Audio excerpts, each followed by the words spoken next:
Olá, sou a professora Flávia Marinho Lisboa, sou professora da UFRA, da Universidade Federal Rural da Amazônia, colega do professor Marcelo. Então, agradeço muito ao professor Marcelo por ter pensado no meu nome para dialogar com vocês, né, para trazer uma reflexão aqui rápida, mas espero que seja, né, que traga alguma contribuição nessa reflexão sobre a educação para as relações étnico-raciais, né, que são tão importantes para a transformação social do Brasil que nós queremos, né? Para começar essa nossa reflexão, um ponto importante, né, um ponto de saída importante, é a gente ter uma noção temporal do que significa a escravidão no Brasil, né? Então, nós passamos quase 400 anos com uma sociedade escravocrata, e nós temos apenas 133 anos de abolição da escravidão na sociedade brasileira. Com muitas aspas nessa abolição, né? Porque a gente sabe que, apesar de ter sido uma assinatura em um papel, em um documento, né? Que aconteceu há 133 anos, né? Que foi a aprovação da lei que aboliu a escravidão, mas as mudanças não ocorreram assim do dia para a noite, né? Assinou hoje e amanhã, pronto. Estão todos os negros livres, estão todos os negros com acesso aos bens culturais e sociais da sociedade. Não. A gente sabe que a escravidão ainda perdurou depois disso, ainda teve muita resistência, né, dos senhores nesse sentido. E ainda hoje, mesmo hoje em que essa escravidão não está posta, mas a gente vê espalhada, né, espraiada na nossa sociedade, para qualquer lugar que nós olhemos, a gente consegue ver o racismo, né, que foi a forma como a escravidão se perpetua na sociedade atualmente, né? Estamos ainda num tempo muito próximo dessa escravidão, né?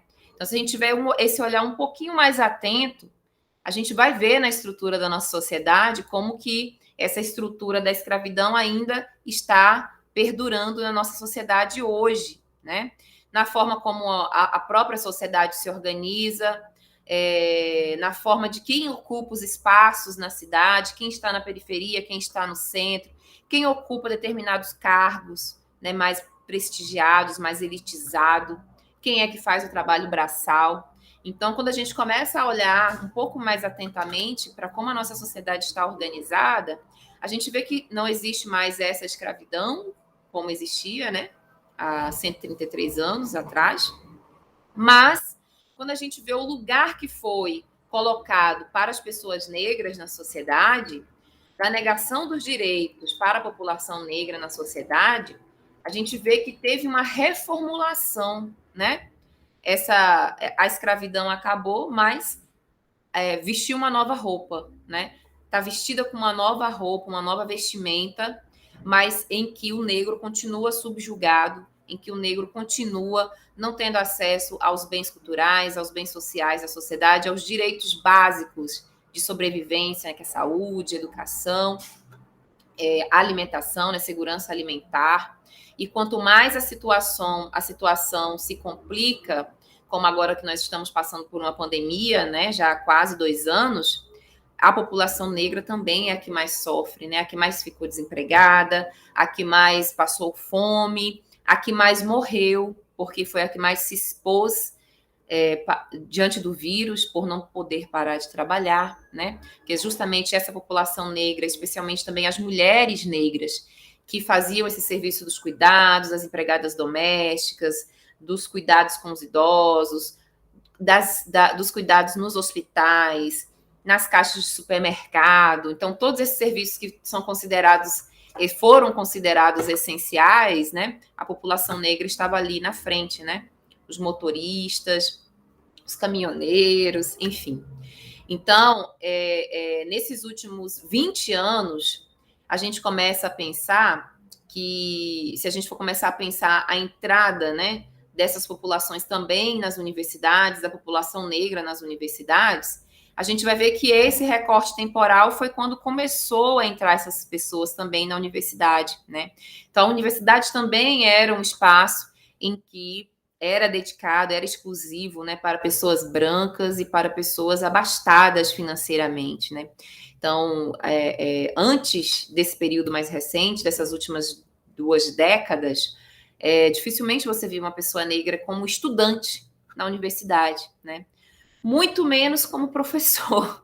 E hoje, já como resultado dessa política, né, de inserção das pessoas negras na graduação, especialmente pela política de cotas. Então, a gente já tem professores formados, a gente já começa a ver professores acadêmicos negros ou negras, como eu sou uma professora acadêmica, né? Mas nesse universo, né, da academia, da universidade, apenas um pouco mais de 15% dos professores são negros, né? E, apesar de ser pouco, só 15%, mas ainda assim isso já é resultado de um aumento, né? Porque antes era quase inexistente, né? Se a gente for pegar o magistrado do nosso país, por exemplo, em torno de 12% apenas de pessoas negras. E na política, então, é um número ainda menor, né? De 4%, pegando esse Senado, os deputados, só 4% são negros. Algumas profissões que também são prestigiadas, né, como médicos, engenheiros, advogados, a medicina especialmente, né, é um reduto de pessoas brancas e abastadas, né? Um ou outra pessoa negra, indígena, que consegue adentrar esses espaços que são tão protegidos, né? Essas profissões que são tão protegidas para que realmente só seja compartilhada entre pessoas brancas, né? Então, os próprios horários em que esses cursos são ofertados não são para pessoas trabalhadoras, não são para estudante trabalhador. Uma pessoa que trabalha não pode cursar esses cursos, né? São cursos que acontecem o dia inteiro. Como é que uma pessoa que é pobre, que precisa estudar, que precisa trabalhar, vai fazer um curso como esse, né? Sem ter um apoio de bolsa, que a pessoa consiga se manter para poder estudar, né? E aí entra a necessidade de políticas afirmativas, de políticas de permanência, para que pessoas negras também possam fazer medicina, também possam fazer engenharia, né?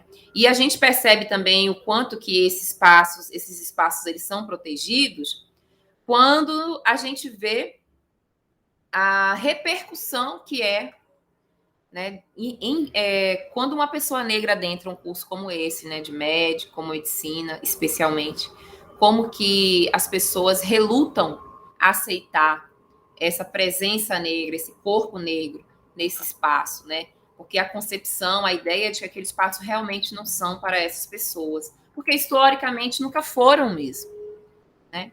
Então, olha, quantos médicos negros vocês conhecem? Eu conheço. A não ser os cubanos, quando vieram nessa parceria entre Brasil e Cuba, e parceria essa que foi extinta no atual governo, né? Então, é aí que entra, e é aí que a gente consegue visualizar de uma forma bem concreta o papel da educação no combate ao racismo, né? Então, esses números aí, né, de quantos magistrados, a porcentagem na política, na universidade, de pessoas negras, quando a gente vê esses números, né, muito abaixo e muito incompatível com a população brasileira, porque a população negra é maioria na população brasileira, então como pode, nos espaços da sociedade, essa representatividade não se equiparar a esse número da população, né? Qual a explicação que nós podemos dar para o fato de que a maioria da população é negra, mas quando você vai olhar quem são os médicos, quem são os juízes, quem são os professores acadêmicos, quem são os engenheiros, essas pessoas não são negras. Um número muito pequeno que são negras, né? Qual a explicação para isso? Então, é por aí que a gente caminha para pensar sobre esse racismo estrutural que vai dar para a gente essa noção de que a escravidão acabou, mas se perpetua até hoje essa divisão e essa barreira e essa negação para que as pessoas negras sejam de fato cidadãs, né? Para que elas não sejam consideradas cidadãs de segunda classe, né? Pessoas de segunda classe. Então, é isso que se perdura na sociedade até hoje. né, de tentar manter esse status quo, né, de que as pessoas negras não podem ocupar esses espaços. Então, nesse momento mesmo agora, a gente vê que existem pessoas negras nesses espaços, mesmo com um número menor, e muito em reflexo da política de cotas, né, que permitiu com que essas pessoas se formassem por uma política afirmativa que deu condições para que essas pessoas entrassem na universidade e não passassem por um processo tão excludente, onde só pessoas ricas ou com dinheiro suficiente para pagar escolas particulares para os seus filhos ao longo de toda a sua vida e, através disso, então, possibilitando que apenas essas pessoas entrassem na universidade, né? Então, sem a política de cotas, realmente o nosso cenário seria muito pior hoje, né? Então, nós tivemos uma brechinha durante toda a história do Brasil, só aí em torno de 20 anos, e a política de cotas muito menos que isso, né? 10 anos. Então, a gente percebe o quanto que esses espaços não são pensados e a presença negra não é tolerada, a gente percebe nessas manifestações, né? De querer acabar, de não querer deixar com que os filhos da classe trabalhadora, os filhos, né, das pessoas negras, indígenas, continuem adentrando a universidade, como hoje nós temos, né? A universidade hoje ela é uma universidade popular, né? Hoje nós temos a presença negra na universidade como nunca existiu antes, né? Antes dessa política de cotas, antes desses 20 anos que começaram a se mudar algumas políticas, né, ou outra, mas a política de cotas institucionalizando, legalizando essa presença das pessoas negras na universidade, nós tínhamos 2% no início dos anos 2000, apenas 2% das pessoas da universidade eram negras, gente. Hoje nós temos aí quase metade, né, da população que está dentro da universidade, é um perfil que evidencia essa diversidade da população brasileira, né? Então, esses poderosos, eles sabem o que significa os filhos dos pretos entrarem na universidade. Eles estão raivosos aí, bradando para que a política de cotas acabe. Por quê? Porque eles sabem o que significa uma pessoa negra entrar na universidade. Eles sabem que nós temos consciência da opressão que foi colocada sobre nós durante todos esses centenas de anos, né? E que com o diploma nós temos mais condições de lutar por justiça e igualdade racial nesse país. Eles sabem que eu, como uma professora negra na universidade, eu vou lutar para que mais pretos entrem dentro da universidade.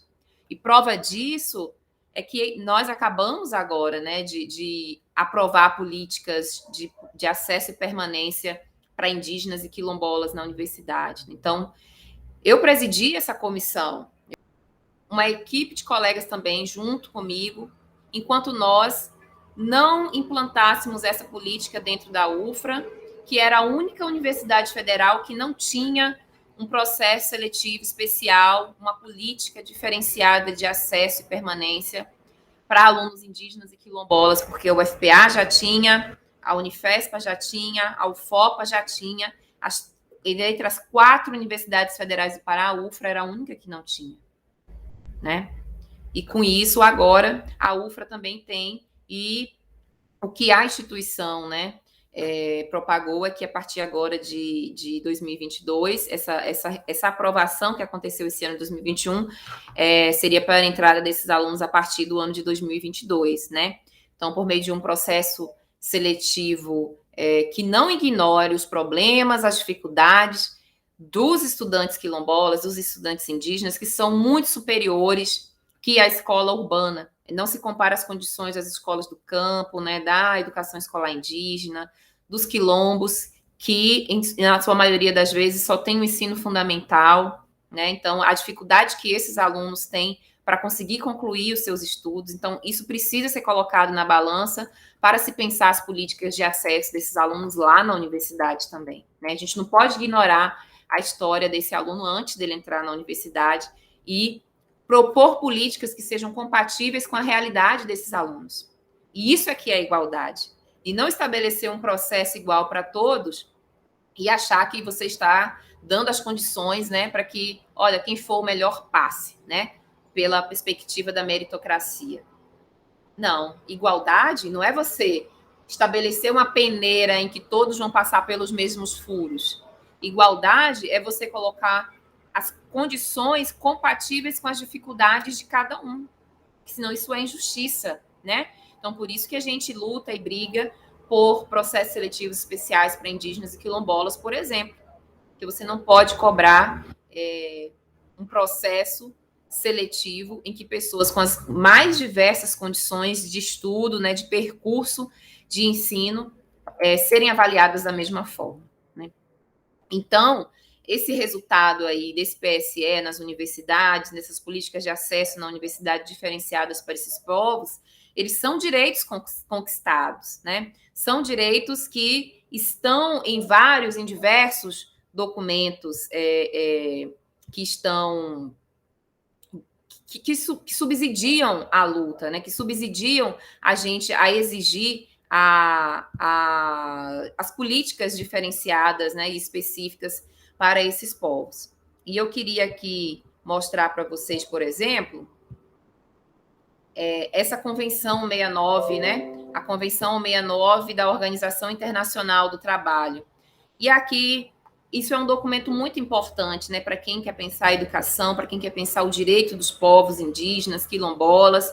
E eu recomendo muito que isso seja também um instrumento, né, de análise, de reflexão, de estudo, para a gente pensar políticas dentro do recorte onde nós atuamos, né? Seja eu aqui na universidade, professor Marcelo, seja vocês também como professores da educação básica, né? E aqui nesse documento da OIT, dessa Convenção 69 da OIT, aqui no artigo 26, ele vai tratar sobre a educação, né? E eu queria ler com vocês bem rapidinho esses trechos, porque isso que inspira a gente a pensar, poxa, isso aqui não acontece na minha comunidade, isso aqui não acontece na minha escola, como é que eu posso converter isso que está dizendo aqui nesse documento em uma fundamentação, né, legal para eu pensar políticas dentro da minha escola, né? Então, essa convenção ela vai dizer isso. Medidas deverão ser tomadas para garantir que os membros dos povos interessados tenham a oportunidade de adquirir uma educação em todos os níveis, pelo menos em condições de igualdade com a comunidade nacional.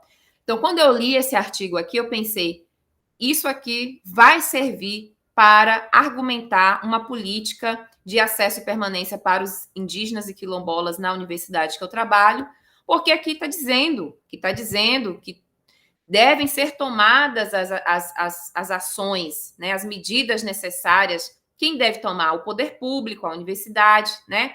Porque é preciso garantir que os membros desses povos indígenas e quilombolas tenham a oportunidade de adquirir uma educação em todos os níveis. E aí você vai ver a presença de indígenas e quilombolas na universidade e você vê que essas pessoas não adentram a universidade historicamente.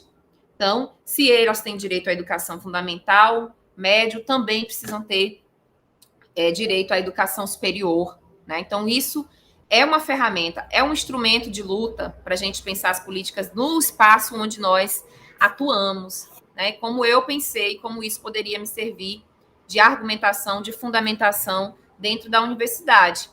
Continuando aqui no artigo 27, os programas e serviços educacionais concebidos para os povos interessados deverão ser desenvolvidos e implementados em cooperação com eles para que possam satisfazer suas necessidades especiais e incorporar sua história, conhecimentos técnicos e sistemas de valores, bem como promover suas aspirações sociais, econômicas e culturais.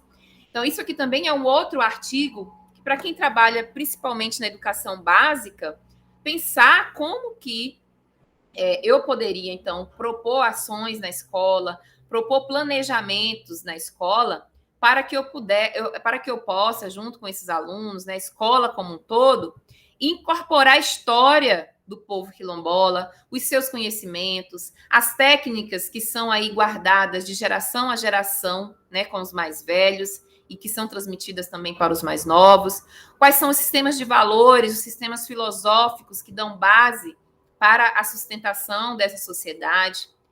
Então, isso aqui também é um direito. A gente tem o direito, né? Vocês têm o direito de propor uma educação que incorpore a ancestralidade negra, desses alunos, desses povos onde vocês estão atuando, né? Outro artigo. Além disso, os governos reconhecerão o direito desses povos de criar suas próprias instituições e sistemas de educação, desde que satisfaçam normas mínimas estabelecidas pela autoridade competente em regime de consulta com esses povos. Recursos adequados deverão ser disponibilizados para esse fim.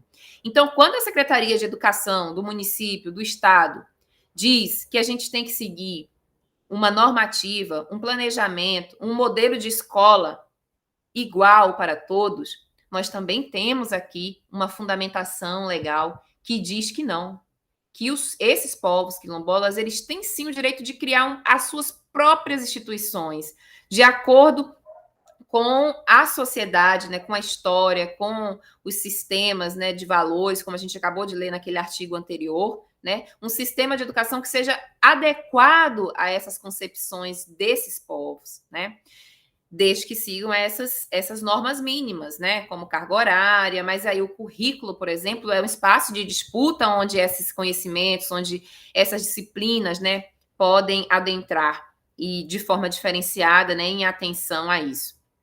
A questão da língua também, né? Como que essas sociedades também podem trabalhar as suas línguas ancestrais dentro da universidade. Então, recomendo muito ler esse documento, né? Como uma forma de se instrumentalizar, como uma forma de mostrar que é possível a gente trazer esses conhecimentos dos povos, trazer os saberes dos povos e a compreensão de sociedade desses povos para dentro da escola, né? E aí entra também, além desse documento que eu já citei para vocês aí, entra também a ERE, né? A Educação para as Relações Étnico-Raciais, que também tem uma fundamentação legal, né? Essa ERE, ela não é colocada para a gente trabalhar na sala de aula à toa. Tem lei que nos garante isso, e mais, tem leis que cobram do Estado para que isso seja feito, né? Então, a lei número 10.639, que altera a LDB, né, para a inserção no currículo de forma obrigatória da rede de ensino, a temática de história e cultura afro-brasileira. Tem a declaração de Durban, que também trata sobre isso. Tem uma resolução também do Conselho Nacional de Educação, que também vai falar sobre essas diretrizes curriculares também para a ERE, né, para a Educação das Relações Étnico-Raciais. Tem o Estatuto da Igualdade Racial do Brasil e tem também o Estatuto da Equidade Racial do Estado do Pará, que, inclusive, saiu agora no dia 11 de novembro, né, que é a Lei 9341, do dia 11 de novembro desse ano. Então, uma lei muito recente, que também foi publicada nesse mês de novembro como uma forma muito simbólica, né, já que novembro é o mês da consciência negra. Então, todas essas legislações, elas amparam e cobram do Estado para que essa educação das relações étnico-raciais sejam efetivadas nas escolas como um instrumento de conscientização política, tanto da população negra, como também da não negra, para o reconhecimento do racismo e da luta necessária de combate ao racismo na nossa sociedade, né? Então, essas leis, né, que amparam a ERER, ela possibilita, então, essa entrada do conteúdo, né, sobre as questões raciais no currículo, para a gente pensar as dimensões históricas, sociais, culturais da população negra diante do racismo, né? Quais são as implicações desde a nossa história, desde a organização social, desde o olhar cultural sobre o negro no país, né? Tanto de desprestígio que o racismo traz e acaba limitando a vida dessas pessoas, como também da necessidade de valorização, né, e de autoafirmação como pessoa negra nesse país, né? E também desse corte que nós tivemos ao longo da nossa história com a nossa ancestralidade, né? Fizeram muito para nós esquecermos de onde nós viemos, para esquecermos qual é o nosso vínculo ancestral, né, com os conhecimentos, com as músicas, com as religiões, com a cultura, né, africana. Então, a AERE, ela também vai trazer essa retomada dessa valorização de todas essas questões que atravessam a nossa vida, né? Então, não é só também evidenciar o racismo pela sua implicação negativa, né, de desigualdade, de sofrimento, mas isso é muito importante. Junto com ele, trazendo também toda a valorização e a riqueza da ancestralidade negra, né? Entendendo que, inclusive, muitos africanos vieram escravizados, africanos que eram escolarizados, que tinham conhecimento científico, e tudo isso é negado, né? Como se a única pessoa, como se as únicas pessoas que tivessem conhecimento fossem os europeus que escravizaram essas pessoas, né? O que é um grande mito, né? Uma grande falácia. Mas isso foi necessário para naturalizar a escravidão dessas pessoas, né? A começar entendendo que não eram pessoas, que eram animais. Então, como que eu vou dizer que essas pessoas são animais se elas são escolarizadas, se elas são inteligentes, se elas têm conhecimento? Então, a estratégia para desumanizar essas pessoas é dizer que elas não têm conhecimento, que elas são como animais, né? E até hoje isso perdura. Até hoje, uma pessoa vai ser atendida por um médico e acha que aquele médico, por ser negro, ele tem menos capacidade intelectual, formativa, para atender esse paciente racista, né? Então, a AERE, ela tem uma função primordial, né, para a gente pensar tanto na valorização desse reconhecimento identitário dos alunos negros, das alunas negras, deles se reconhecerem como pessoas negras e terem também uma ideia positiva do que é ser negro, de entender que o seu povo tem uma história, de entender que o seu povo tem um conhecimento, de entender que o seu povo tem um sistema de organização filosófica, cultural riquíssima, né? E de entender também que é preciso fazer um combate a esse racismo sistemático que vem desde a escravidão e que precisa ser combatido para que os nossos filhos e as gerações posteriores não passem mais pelo que nós passamos, né? Então, a AERE, ela tem essa função que é fundamental, que eu agradeço muito aos mais velhos, né, as pessoas, aos militantes que conseguiram inserir e aprovar essa legislação que fundamenta a obrigatoriedade da AERE na educação, porque é justamente pela educação, na formação das gerações que estão iniciando o seu processo de formação social, né, é que é possível a gente mudar as mentes para construir um futuro melhor. Então, isso é inquestionável, né? A importância da educação para a transformação social é inquestionável. Então, a AERE vai ser importante tanto para conscientização de pessoas não negras, de entender de não negar que o racismo existe, porque eu acho que esse é um grande problema. O grande problema de negar o racismo é o fato de que, sem a gente entender e ver o inimigo, a gente não tem como lutar. Como é que eu vou lutar? Como é que eu vou combater algo que não existe? Se não existe, eu fico parada, né? Isso me engessa.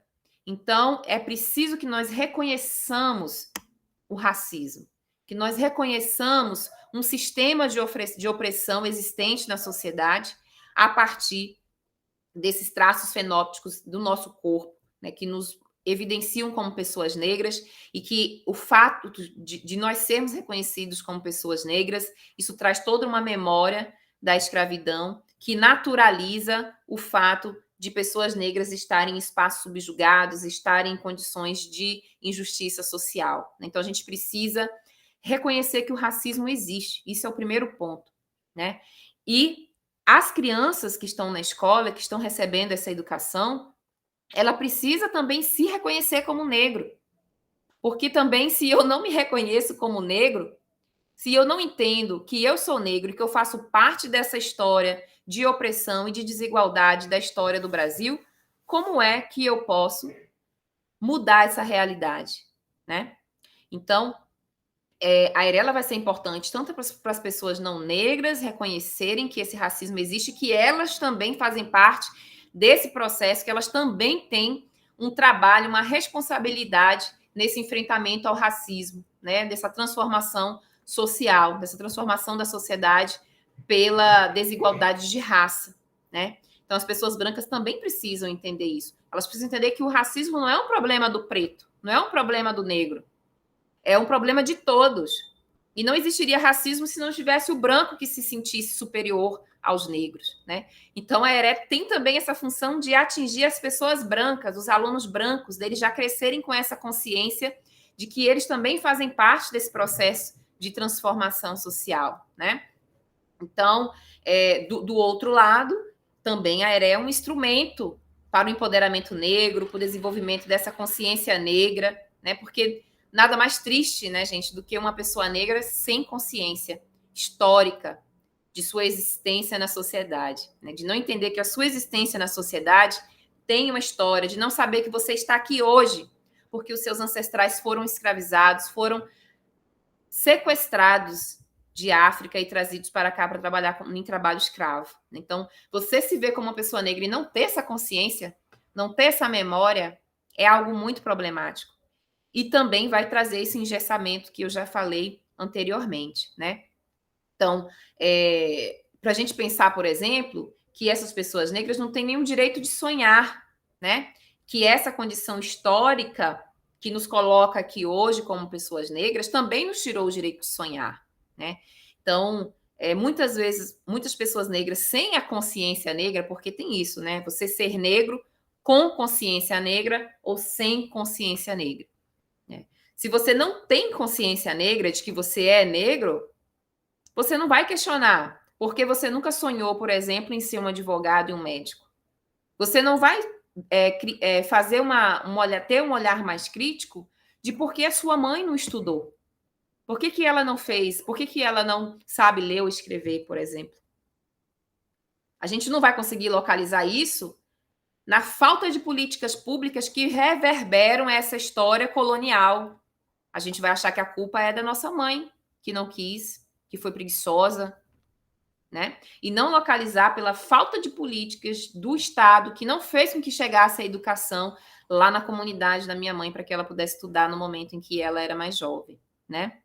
Então, se você não tem essa consciência negra, você não tem um olhar crítico sobre as nossas existências em sociedade. Então, a consciência negra ela é extremamente importante para você entender que você é negro e o que significa ser negro nessa sociedade. Para que a gente tenha condições de fazer uma crítica e vislumbrar um futuro diferente, né? E o que mais a hegemonia, né, social espera é que a gente não tenha essa consciência. Por isso que foi uma luta para colocar a ERE como como obrigatória no currículo. Por isso que é uma luta para manter as cotas na universidade. Porque não querem mesmo que nós tenhamos acesso à educação, porque não querem mesmo que, por meio da educação, a gente alcance, então, essa consciência do que é ser negro, né? Então, professores de uma comunidade quilombola, de uma comunidade indígena, precisa ter também esse olhar fundamental de entender que você não está formando pessoas para o mercado de trabalho apenas. Você não está formando garotos e garotas para serem apenas um profissional que vai atuar lá no mercado de trabalho, mas você está formando garotos e garotas que precisam desse despertar, dessa consciência negra, para não perder esse vínculo com a sua comunidade, para que eles deem continuidade a essa luta que os mais velhos abriram os caminhos para nós e nós possamos dar, então, continuidade a partir do ponto que eles deixaram, né? Então, se os nossos mais velhos conseguiram aprovar, lutar para aprovar essa ERE, hoje eu, como professora acadêmica, eu uso ao máximo a ERE para abrir mentes e corações dentro da universidade, assim como vocês também fazem com os alunos de vocês na escola, né? Então, a gente precisa dar continuidade ao que foi alcançado anteriormente. E a formação desses alunos, alunas, precisa também ter esse cunho crítico do que é ser um aluno negro, o que é ser um aluno quilombola e o que significa a sua formação nesse vínculo com o seu povo, né? Não é só formar para ir para o mercado de trabalho, é formar para ir para o mercado de trabalho e isso ser um instrumento de luta e de fortalecimento do meu povo, como tem demonstrado várias pesquisas, né, que mostram alunos indígenas e quilombolas que adentram a universidade e como que esse conhecimento ele é revertido em instrumento de luta, de fortalecimento das comunidades de onde esses alunos são, né, as comunidades que eles pertencem, certo? Então, a ERE é uma ferramenta alcançada, aliás, né, por meio de muita luta, a gente precisa entender isso. E toda vez que eu ministro essa disciplina na universidade, eu sou muito agradecida, como eu já falei, né, as pessoas que aprovaram essa lei, porque eu consigo ver na reação dos alunos, tanto não negros como negros, indígenas, o quanto que isso mexe com as mentes e os corações desses alunos, né? Eu vejo quanto esse olhar deles para a sociedade é transformado, que novas lentes são postas nesse olhar desses alunos, né? Eles não conseguem mais ver de forma ingênua uma chacina numa favela, por exemplo. E a mesma operação feita em um bairro chique é feita completamente diferente, não tem chacina, né? Sem fazer a relação disso com a classe, com a raça. Então, os alunos sempre vão buscar esse olhar depois que passam por essa disciplina. Mas a lei, ela exige que, e na universidade deve acontecer, assim como na educação básica, de que essa educação ela não é uma disciplina, ela tem que acontecer de forma muito mais complexa e transversal, né, em toda a formação dos alunos. Então, voltando a falar do impacto que eu vejo quando eu ministro essa disciplina na universidade, eu vejo o quanto que esse olhar dos alunos é mudado, né? Então, eles não vão ver mais, como eu disse, né, esse exemplo da chacina de forma ingênua, eles não conseguem mais ver como que nós somos afetados, por exemplo, por essa pandemia, sem também trazer esse recorte da classe, da raça sobre isso. Vão olhar como que essa pandemia afetou prioritariamente as pessoas negras, né, que ficaram mais desempregadas, que ficaram, que morreram mais, né? Então, tanto pela perspectiva sanitária quanto pela perspectiva econômica, eles conseguiram ter, então, um outro olhar também sobre a estrutura da sociedade, né? Então, só dando esses exemplos para a gente ver o quanto que a ERE, ela tem uma potencialidade de transformar mesmo a sociedade, né? Então, por meio dos nossos alunos, a gente formar pessoas que tenham um olhar diferente e comprometidas, incomodadas com essa estrutura, né? Então, já caminhando aqui para o final da minha fala, né, sobre a importância da ERE e de como que essas práticas elas precisam ser pensadas com esse olhar de transformação, né? Uma coisa que é primordial é a gente pensar que essa educação para as relações étnico-raciais não pode ser feita, por exemplo, só no mês de novembro, ou não pode ser feita apenas em uma disciplina no ano, né? Mas ela precisa, especialmente se tratando de uma escola quilombola, de uma comunidade quilombola, ela precisa ser uma educação que é fundamental, né? Em que todos os outros conhecimentos atravessem a ERE, né? E não a ERE sendo pontualmente aqui tem ERE, ali tem ERE. Não.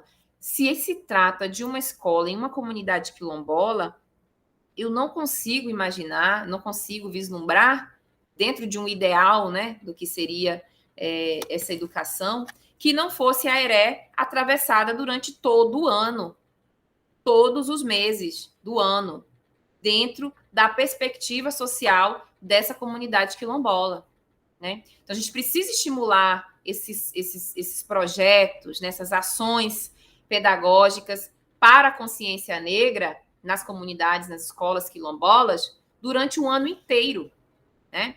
E aí é possível. Isso é difícil, né? É difícil a gente pensar, por exemplo, a própria formação dos professores para isso. E isso atravessa também esse momento que nós estamos tendo aqui. Mas pedir colaborações a organizações, a universidades, Ministério Público, outros movimentos sociais, né, ao redor, é muito importante para fortalecer esse projeto político pedagógico, né? Então, não queiram também fazer só. A escola também é responsabilidade de todos. A universidade precisa se vincular com as escolas. A universidade não pode ficar afastada das escolas. Então, essa relação que o professor Marcelo está estabelecendo, né, o professor Marcelo e toda a equipe, né, de professores, pesquisadores, alunos da universidade, técnicos da universidade, né, que estão aí envolvidos nessa parceria com a prefeitura, é extremamente importante, porque isso é papel da universidade, isso é responsabilidade também da universidade, né, de ver como pode colaborar com a escola quilombola, né? Quais são os movimentos sociais que estão ao redor? Como a Malunga é extremamente atuante, inclusive nesse processo de aprovação desse PSE e reserva de vagas para os alunos quilombolas, indígenas e quilombolas, a Malunga estava ali ferrenhamente, todas as reuniões presente, né, garantindo e lutando que essa política fosse aprovada. Então, os movimentos sociais, ONGs, universidades, a Câmara Municipal, então, o que cada um desses organismos, né, dessas organizações podem contribuir para instrumentalizar, para fortalecer a escola. Então, essa sensibilização, ela precisa ocorrer entendendo e colocando a escola como responsabilidade de toda a sociedade também, né? Então, dentro desses projetos, né, políticos, pedagógicos, tanto da escola, do projeto político pedagógico da escola, e das ações que devem convergir para esse projeto, né, eles precisam, então, difundir essa ideia, esse reconhecimento, essa reflexão de que existe esse racismo estruturalizado na nossa sociedade, que ele precisa ser combatido, né, para a construção de novas lutas, né, para a construção de novos direitos, aliás. Então, a gente tem direitos que ainda não são implementados, a própria ERE é uma prova disso, né, qual é efetivamente, né, como que essa ERE efetivamente se materializa na escola. Então, é um direito que ainda não é efetivamente implantado da forma ideal, da forma como ele deveria ser, ela deveria ser, né? Da mesma forma, a gente, além dos direitos que nós temos que ainda não são plenamente implementados, a gente precisa de novos, alcançar novos direitos ainda, né? De trazer ainda mais para o âmbito legal, ainda mais problemas que precisam ser resolvidos, que envolvem a população negra. Então, isso só é possível pelo reconhecimento do racismo estruturalizado na sociedade, entendendo, tendo a consciência negra e vendo como que essa consciência ela é uma potência para esses sujeitos se colocarem na luta, né, por esses direitos. Então, e também pensar que esses direitos eles precisam estar adaptados à realidade da comunidade, né? Então, os alunos que estão aí na escola, e a gente que tem direito a uma educação diferenciada e tal, aí a gente precisa agora pegar isso aí e ver como que isso pode acontecer aqui na comunidade, com essas características dessa comunidade, né? Então, o direito ele precisa também se adequar às condições que essa comunidade tem para desenvolver esse projeto. Essas práticas pedagógicas voltadas para essa valorização da cultura, da história dos povos dos povos quilombolas, né? Sobretudo essas dessa história também local do território paraense, quando a gente pensa na cabanagem, por exemplo, né? Como que o povo negro estava imbuído, né? O povo quilombola imbuído nessa luta, né? Como que a língua ela pode ser também evidenciada dentro desses projetos pedagógicos da escola, né? Como que os conhecimentos que ainda são muito presentes na vida dessas comunidades podem ser também valorizados, né? Por meio de produção de cartilhas, por meio de pesquisa, de tornar os nossos alunos das escolas pesquisadores, né? De irem com esses mais velhos da comunidade, pesquisar a história, como que eles chegaram ali, de onde foi que veio, remontar essa história da escravidão, nessa memória da escravidão, que fez com que essas pessoas estejam nesses quilombos hoje, que levaram elas para ali como forma de resistência, de luta, né? E trazer essas histórias como material didático ou paradidático, né? Para contemplar, então, dentro do currículo, né? Então, essas questões que atravessam a cultura, da valorização desses povos, é muito importante estar presente na escola durante todo o ano, né?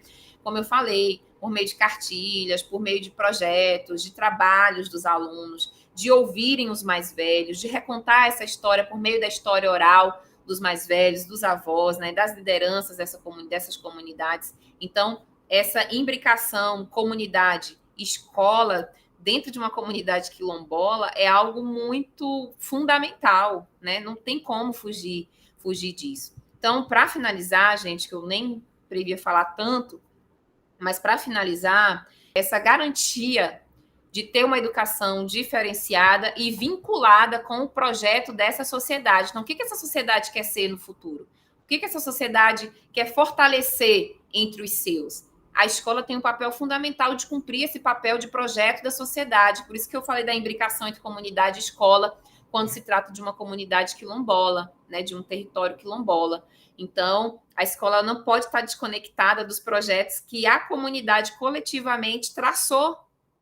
Então, antes de pensar, por exemplo, o planejamento anual dessa escola, eu preciso ter muito esclarecido na minha mente qual é o projeto de sociedade discutido coletivamente dentro dessa comunidade, para que isso possa entrar dentro do currículo, da programação, né, anual dessa escola, né? Então,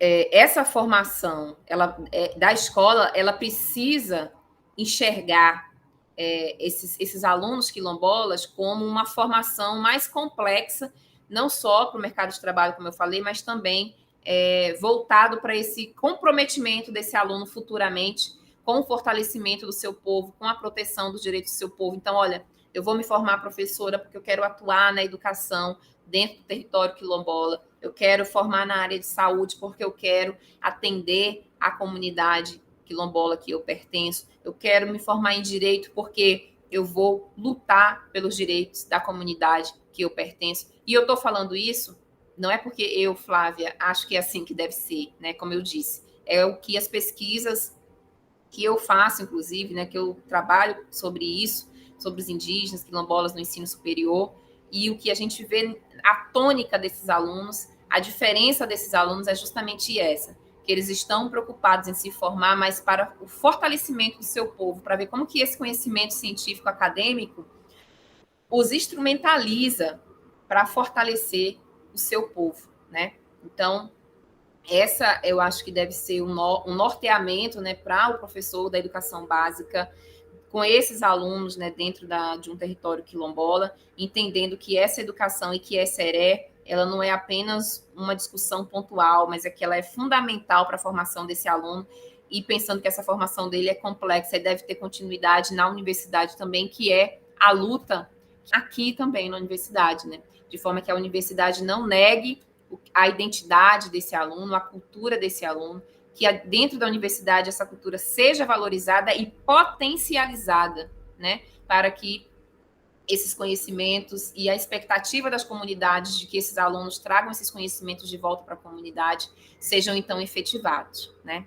Então, espero ter contribuído, dizer também para os professores, né, que estão aí nessa formação com nessa parceria, né, entre prefeitura e universidade, dizer que é uma luta, que é um caminho, né, a ser construído, a ser pensado, mas que não tem uma receita pronta, já que cada comunidade, cada grupo de sujeitos tem a sua história específica e única, né, apesar de haver regularidades entre outras, mas a gente precisa pensar projetos pedagógicos, ações pedagógicas de acordo com a história local, de acordo com a história dessa comunidade, né? Então, como eu falei, né, produzir material junto com os alunos e trazendo os mais velhos, a comunidade, né, como um laboratório de conhecimento a ser, então, registrado e ser convertido esse registro em material de uso, né, para contemplar o currículo, é muito importante, mas isso só pode ser feito dentro das condições